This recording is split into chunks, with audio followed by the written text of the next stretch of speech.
กน้ำกระโบทันได้ขายดี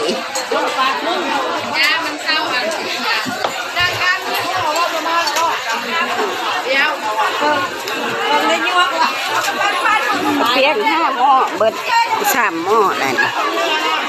3-4 หม้อขายดีสิละเพิ่มขายตามขายดีครูบาอาจารย์ก็ได้สั่นสุขสุขผลเอ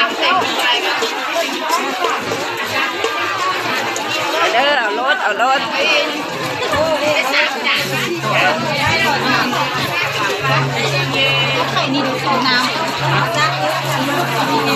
หยกพระธาตุนะตักน้ำมาใส่มันแค้น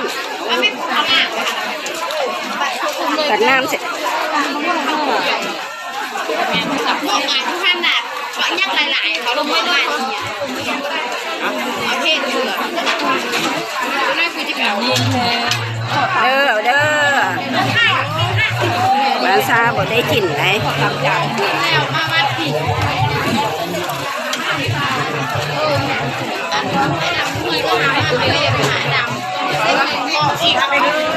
ไหนแท่ไหนเจ็บมีคนดี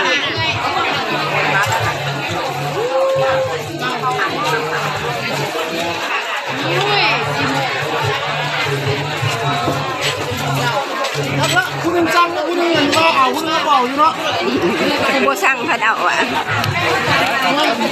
มันขายแล้วบริการช่วยซื้อเลยเด้อถ้าเจ้าอยากให้เราจะอ่าน